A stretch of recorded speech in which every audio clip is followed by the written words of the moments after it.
Welcome to Brandon Hall Group's HCMx Radio, the only podcast in the HCM arena that weaves current market research, HR technology, and industry leaders into each episode.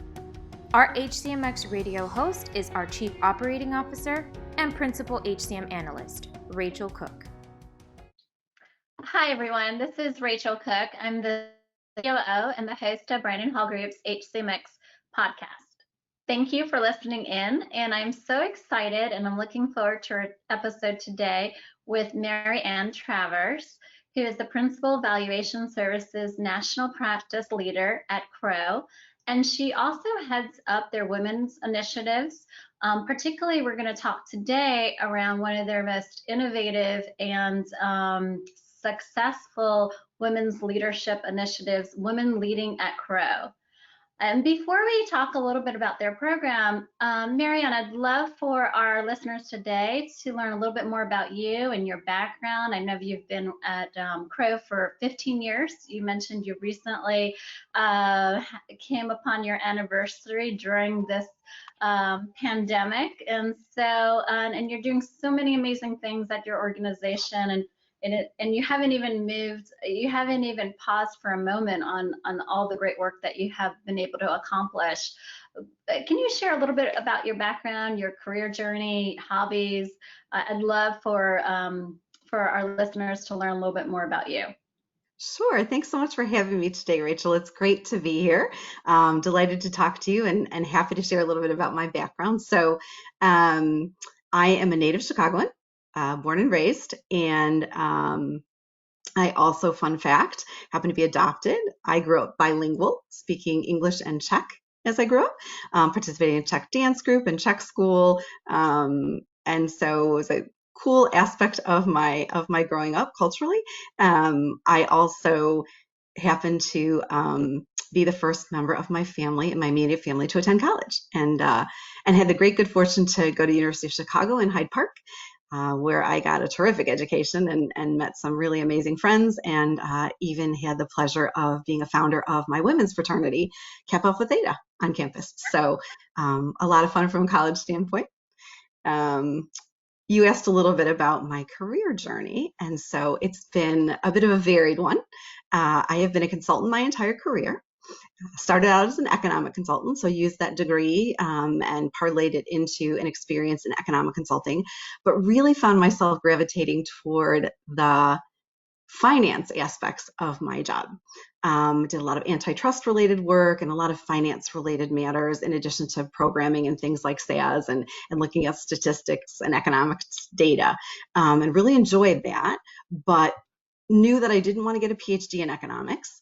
And that was required to sort of reach the top ranks in my former firm, and made the decision to go into investment banking. So I was an iBanker for a number of years and loved my job. I did buy and sell side advisory and worked with clients in a variety of industries, just solidified my love of finance. But as many folks know, when you're an iBanker, you work 14 to 16 hours a day, 7 days a week for months at a time when you're on a deal. I knew that I wanted to have a family, and 110-hour work weeks were not going to be symbiotic with the work life I wanted to create for myself. So I left iBanking and moved to a valuation position in Big Four. Started out as a staff person, worked my way up to senior manager, really enjoyed valuation, all the diversity that the position offers. I've stuck with it. And in 2005, as you mentioned, I moved over to Crowe to lead our national valuation practice, and also have the great good fortune of chairing our women's program, Women Leading at Crowe.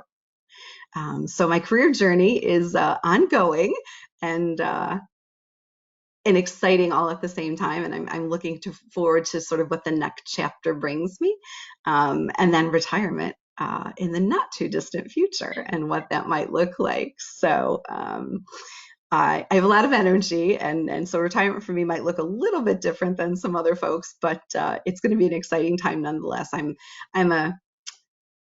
I love continuous learning, and so it'll be great to keep learning. And certainly this COVID environment has taught us all the need to continuously be able to learn, right? So that's a bit about my career journey. And then on a personal note, I'm married. My husband, Paul, is amazing. And I have 3 wonderful children, Savannah, Jackson, and Brady. In my free time, I love to cook and travel and hang out with my friends and family. To make craft cocktails, which have come in really handy during this pandemic time.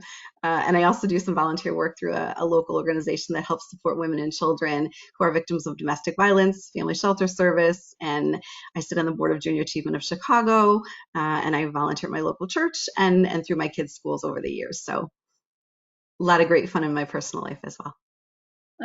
That's amazing. You're certainly keeping yourself busy.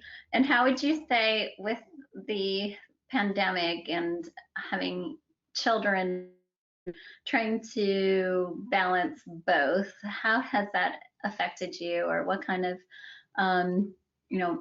every time we've spoken, you've seemed very positive and very you had lots of high energy, and it sounds like it hasn't had you haven't let it have too much of a negative impact. Is that fair to say? Yeah, it's absolutely fair, Rachel. I'm a big believer in operating from a place of gratitude, right? So it's really easy for us to focus on the negatives, right? We are facing a lot of challenges, all of us, our colleagues, our clients, our communities, and rather than dwell in the negative, I'm a big believer in dwelling in the possibilities, right? And so yes, there are challenges. You and I both have had the meetings where, either a pet or a child might walk in a room, during a meeting. I've had clients had, their children join us. The cool thing about being at Crowe is we have this incredible mobility strategy. So well before pandemic, we had the ability to choose where we worked on an almost daily basis. So, you would maybe on a Sunday night, look at your week ahead and say, where do I need to be this week? Do I need to be at a client site? Do I need to be in the office because I've got some team meetings?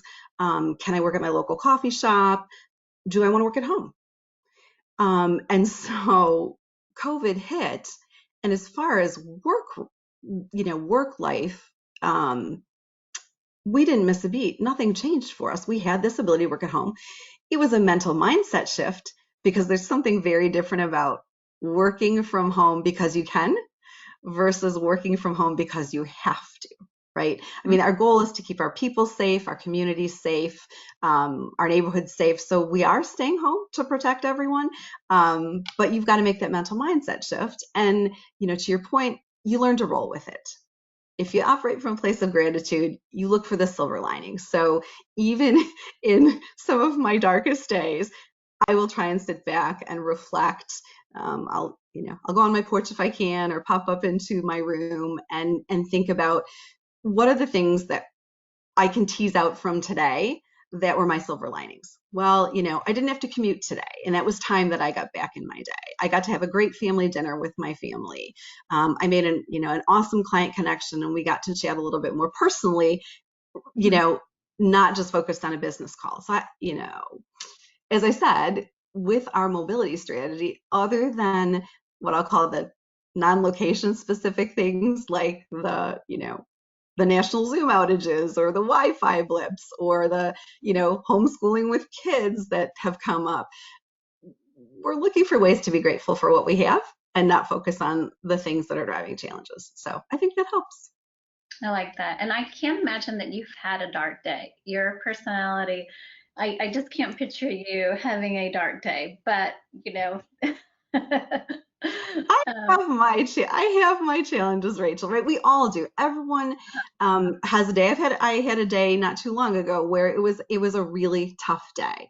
Sort of personally, some things were going down that, made it tough to find those silver linings. So I gave myself a day to just be with those feelings. And then the next day I sat back and looked at, okay, what do I need to do to accomplish to overcome this? How do I move forward in a positive way? Life has a way of happening to us that we really can't control.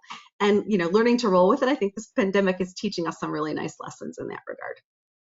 And Resilience is important, right?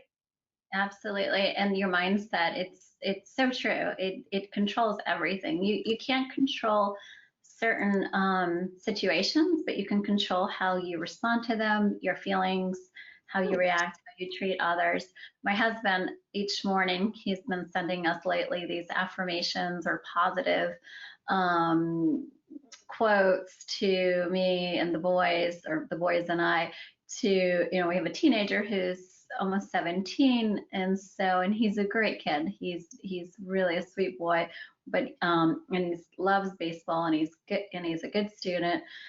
Though just, it's that teenage years, and getting him sometimes to clean his room or to do certain things, we're just, we're like, I don't know, maybe he's just not, Mike says he's just has to develop a little bit more, or, the brain. Right, right.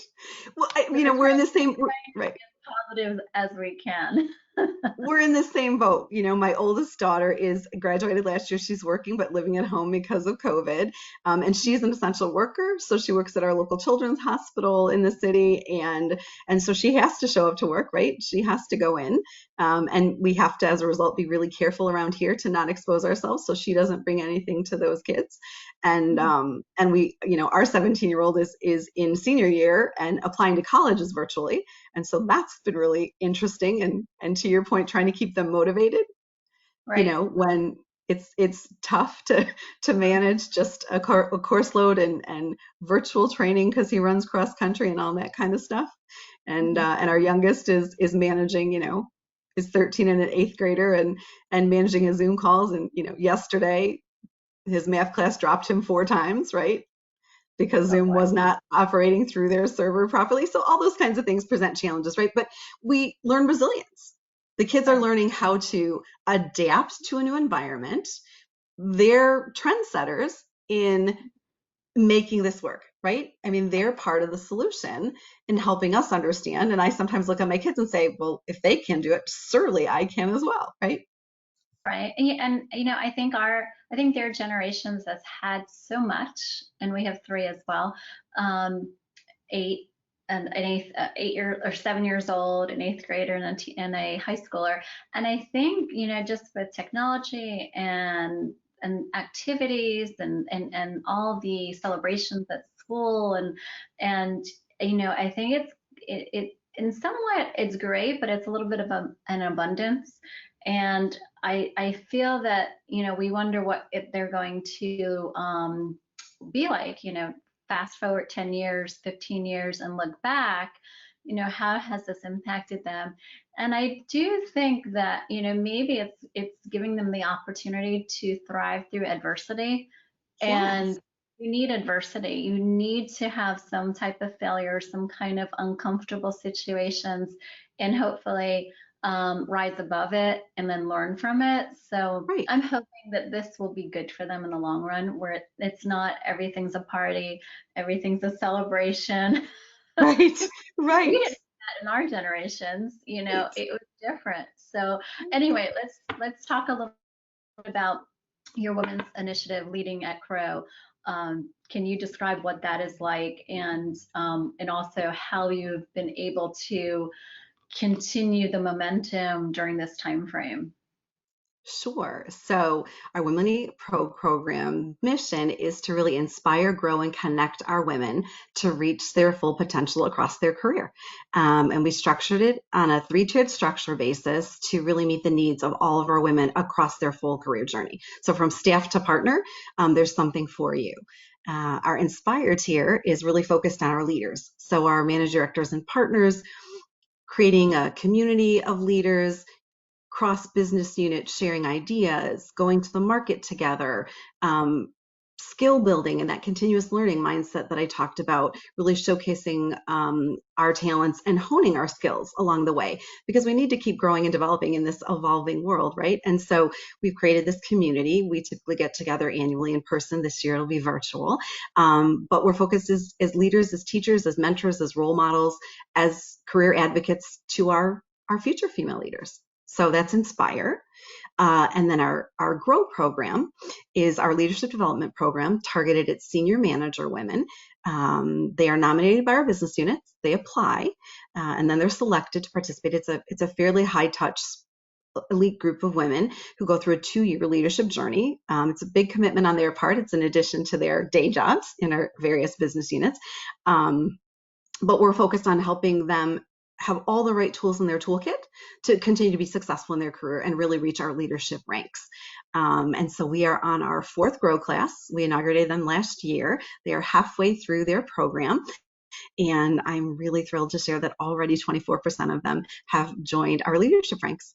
And Wow. equally exciting, our very first Grow program that we inaugurated a number of years ago, 100% of that group have attained the title of managing director or partner, and 83% and 76% of our Grow 1 and Grow 2 classes are already firm leaders. That's amazing. That's astounding. You should be so proud. And you also mentioned this year you weren't able to meet in person, but you offered a virtual conference or a virtual event. And if I remember, you had wasn't there like 30,000?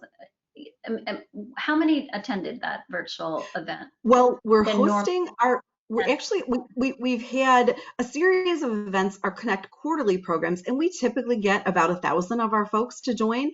We have about Okay. 4,100 folks at Crowe. Roughly half of them are women. We get a great turnout at those events. Our latest one, I think, was 740 women that joined live. And then we Okay. had a host of women who viewed the session later. So we record all of our sessions for our Connect program, which I'll tell you about in just a moment. That allows great flexibility, especially in this pandemic time. So, with folks e-learning and helping to homeschool their children in some instances, with client meetings happening at, a variety of unique hours of the day. We've always recorded our Connect program, so if you couldn't join the live session, you have the opportunity to listen to it at your leisure. So, if that's a Saturday morning or an evening or, an early morning, whatever works best with your schedule. And that's a great segue into our Connect program, because that's really our women's program that covers the whole firm. However, we Okay. focus our topics in our activities through Connect around those things that our women from the staff to the senior manager levels are really interested in learning, those skill building areas that they want to have tools in their toolkit for. So our Connect program, we focus on delivering quarterly content through our events, our live virtual events, if you would.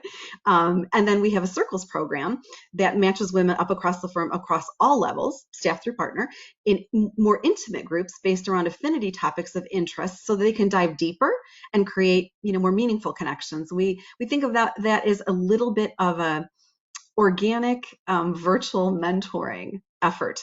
It's not formal mentoring, but when you and I think of mentoring, maybe in our historical careers, it was really the notion of a more senior leader mentoring a more junior leader.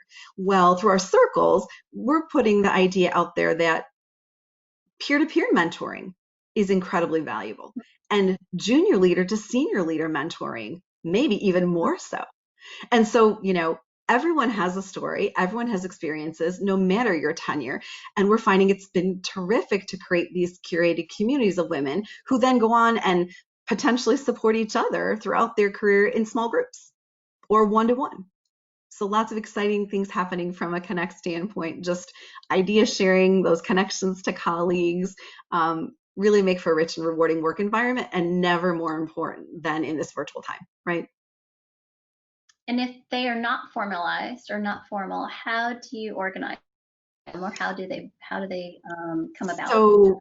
So women self-select into the circle, again, based on sort of their affinity topic, and then we match them up with women who have similar interests. But the women are across all different levels in the firm, all different geographies, all of our different business units. And so you really have an opportunity to connect with someone who probably has a fairly diverse set of experiences on that particular topic that you can then learn from. So Okay. they And self-select in, and then we match them up using an algorithm to kind of align them to their affinity topics and make sure that we've got that diversity within the ranks of those small groups. what's your typical size of the groups? What do they range About from? five to six women. Okay. And So then small, very small groups. is it Pardon? on them to, once they connect, is it on them to schedule their meetings and to coordinate their interactions or Yes. So once they sign Okay. up, they all receive a dashboard with their group and some cool demographic information about each of the individuals that they can start. And we set a series of questions as suggestions for them to consider as they're meeting. We encourage them to meet as a group. We tag a team leader in that small group to arrange the first meeting. And so that team leader typically arranges that group-wide meeting for that small group. And then it's incumbent on the individuals to determine if they want to meet individually with each other, if they want to do another small group meeting. And we've heard lots of terrific stories over the years of how our women are collaborating, whether it be one-to-one connections, whether they've cross-sold business together, whether they just connected on a topic and they've stayed, connected and have periodic touch points. So it's been a really fun way to, again, create community for folks in their areas of interest. Oh, that's great. And what do you anticipate as next for Women Lead at Crowe? What are some of your priorities for next year? Yeah, so I think at the moment, we're really focused on supporting our women and keeping them connected in this pandemic time, right? In this virtual operating world, we want to make sure that those connections aren't lost. And so, we launched circles not too long ago that we've just been talking about. We have our next quarterly event on the calendar for Connect. We're hosting our Inspire group virtually in October and doing a half day session of skill building with that leadership group. We're also doing a happy hour with our Grow program. We're taking our Grow program through a series of curated content virtually between now and the end of the year. Normally we would do that in person and spend a couple of days together. We're breaking it up into manageable chunks so that folks aren't, sitting in front of their computers for hours on end, but really gaining a lot of experiences from a skill building standpoint through some curated content over time. And then, as I mentioned, we helped to stand up a parents network to support our men and women who are facing the challenges. Because really, our generation and below, Rachel, we're dual income families, we're managing families, or perhaps elderly parents, or maybe we have pets that, are a focus in our lives. And so we're all managing something personally. And we want to create a safe space for our folks to come to meet like-minded people. So our latest Parents Network event, we allowed folks to opt into stages groups that aligned with their children and really learn from colleagues some tools and tips and best practices to kind of get through this unusual time. It sounds like you've offered a lot, and you have you really have a comprehensive plan that you are able to react to what's happening and prepare for what's next. And hopefully, as we prepare for what is next, that next year will look completely different than this year. That's all I can say. I feel like tomorrow will look completely different from today. And so I am with you, Rachel. I am hopeful that yeah, absolutely, that we get back to some level of new normal. And we're looking to the future, right? I talked about we're going to dwell on the possibilities. We're not going to look at the negatives. We're going to focus on the gratitude and what can we do? And how can we do it better, stronger, faster, in a more innovative way here at Crowe? So, I think the future is really bright for us. We're really excited that, as I mentioned, we haven't slowed down. All of our programming is being delivered. And not only that, we're helping new things happen, right? Our Parents Network is brand new. We have a really talented group of individuals, men and women, who are, passionate about helping support our parents through this process. We are looking at some focus group work right now with the goal a little bit longer term to potentially develop a program for our emerging leaders, our female manager level women. So we're talking to them about what their needs might be that may not be met through our Connect activities.